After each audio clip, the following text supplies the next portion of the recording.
તમે આખી લાઈફ ખૂબ જ મહેનત કરી, પોતાના જીવને રેચી દીધો અને લોન લઈને પોતાનું ઘર બનાવ્યું, ઈએમઆઈ ભર્યા, વ્યાજ ભર્યું અને 20 વર્ષ પછી લોન ભરાઈ જશે એવું તમે વિચારો છો. પણ ખબર છે, ઘણા લોકોના 20 વર્ષ ઈએમઆઈ ભર્યા પછી પણ બેંકના ચોપડે 10 થી 15 લાખ રૂપિયા બાકી હોય છે અને એ 15 લાખ રૂપિયા તમારો દીકરો ભરે અને ભગવાન ના કરે કે તમારા પોત્રને પણ એ વ્યાજ ભરવું પડે. આ કોઈ હોરર સ્ટોરી નથી, પણ રિયલ લાઈફ છે લાખો ગુજરાતી ફેમિલીઝની. અને આજે હું તમને એવી 5 ભૂલો જણાવીશ જે લોન લેતી વખતે મેજોરિટી ઓફ પીપલ કરે છે. અને જો આ ભૂલોને ટાળશો તો માત્ર 50,000 નહીં પણ 10 થી 15 લાખ રૂપિયા તમે તમારી લોનના બચાવી શકશો. હવે પહેલા તો એક નંબર જણાવો કે ભારતમાં એવરેજ હોમ લોન એ 30 લાખ રૂપિયાની લેવામાં આવે છે, એ પણ 20 વર્ષ માટે 9% ઇન્ટરેસ્ટ રેટ ઉપર. 20 વર્ષના હિસાબ પ્રમાણે 64 લાખ રૂપિયા તમે લોનના ભરો છો, જેમાંથી 34 લાખ રૂપિયા તો ફક્ત વ્યાજના ભરો છો. ઘર 30 નું અને ચૂકવ્યા 64, એટલે ડબલ કરતા પણ વધારે. આ મેથ ખોટું નથી, પણ આ સિસ્ટમ છે. પણ આ સિસ્ટમની અંદર જ સ્માર્ટ રસ્તો છે. જો તમે રાઈટ ડિસિઝન લો છો તો ઇઝીલી આમાંથી બચી શકાય છે. પહેલી ભૂલ, ઓછી ઈએમઆઈ નો ટ્રેપ. સર, ઈએમઆઈ ઓછી થાય?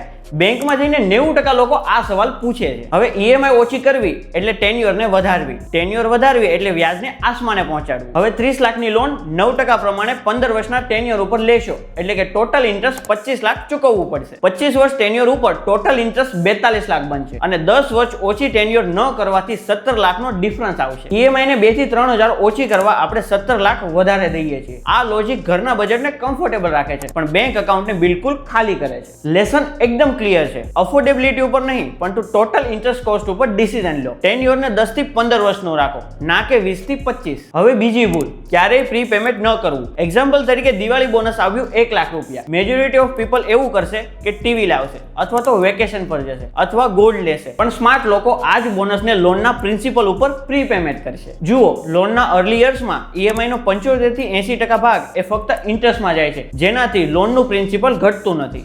હવે પ્રિન્સિપલ ઘટાડશો એટલે કે ફ્યુચરનો ઇન્ટરેસ્ટ એ ઓટોમેટિકલી ઘટી જશે. હવે જો 30 લાખની લોન પર 15મા વર્ષે તમે 1 લાખનું પ્રી પેમેન્ટ કરો છો તો તમે વ્યાજના 80,000 સુધી બચાવી લેશો.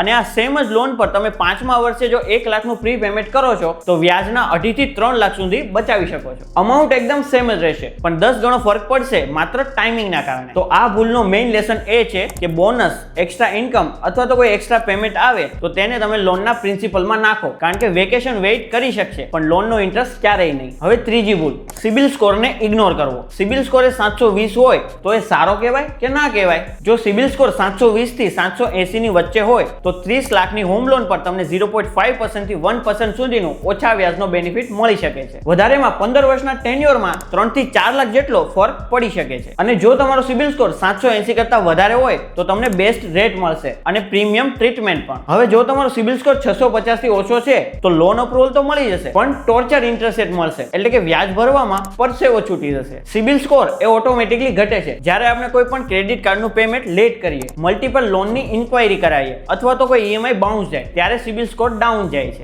આ ભૂલનું મેઇન લેસન એ છે કે લોન અપ્લાય કરવાના 6 મહિના પહેલા સિબિલ સ્કોરને ચેક કરો અને કોઈ પણ વસ્તુ લેટ ના કરો. હવે ચોથી ભૂલ, પ્રોસેસિંગ ફીસ અને હિડન ચાર્જીસ થી અવેર ના હોવું, એટલે કે ખબર ના હોવી. શું લોન લઈએ ત્યારે ફક્ત પ્રોસેસિંગ ફીસ લાગે છે કે કોઈ હિડન ચાર્જીસ પણ હોય છે? યાદ રાખો, લોન લેતી વખતે પ્રોસેસિંગ ફી સિવાય foreclosure charge, valuation charge, legal charge અને પ્રી પેમેન્ટ પેનલ્ટી એડપ્ટ હોય છે, એટલે કે 50,000 થી 1 લાખ સુધીનું અમાઉન્ટ હોઈ શકે છે. હવે લોન કમ્પેર કરો ત્યારે ફક્ત બેઝ ઇન્ટરેસ્ટ રેટ ન જુઓ પણ ઇફેક્ટિવ ઇન્ટરેસ્ટ રેટ જુઓ, એટલે કે એપીઆર, એન્યુઅલ પર્સન્ટેજ રેટને ચેક કરો. હવે લોન ઓફર લેટર પ્રોપરલી વાંચો અને પ્રી પેમેન્ટ પેનલ્ટી ક્લોઝ ખાસ ચેક કરો. હવે તો આરબીઆઈ ની ગાઈડલાઇન્સ પણ છે કે કોઈ પણ બેંક પ્રી પેમેન્ટ પર પેનલ્ટી લઈ શકતી નથી. હવે પાંચમી ભૂલ, ઇન્સ્યોરન્સ ન લેવું. લોન પર ઇન્સ્યોરન્સ ન લેવું એ ફાઇનાન્શિયલી ખૂબ જ ડેન્જરસ છે. એક્ઝામ્પલ તરીકે ઘરની કોઈ મેઇન વ્યક્તિએ 30 લાખની હોમ લોન લીધી છે, 5 વર્ષ સુધી ઈએમઆઈ ભર્યા અને કોઈ આકસ્મિક સંજોગોમાં તે વ્યક્તિની ડેથ થઈ ગઈ છે તો 22 લાખ જે બચેલું લોન બેલેન્સ છે એ તેના ફેમિલીને ભરવું પડશે, કારણ કે તે મેઇન વ્યક્તિએ કોઈ પણ પ્રકારની હોમ લોન પર ઇન્સ્યોરન્સ લીધું નહોતું. અને જો લોન ના ભરી શકો તો બેંક પોતાની લોન રિકવરી ઇમિડિયેટલી સ્ટાર્ટ કરે છે અને તમારા ઘરને ઓક્શનમાં મૂકવામાં આવે છે. જો 30 લાખની હોમ લોન લીધી છે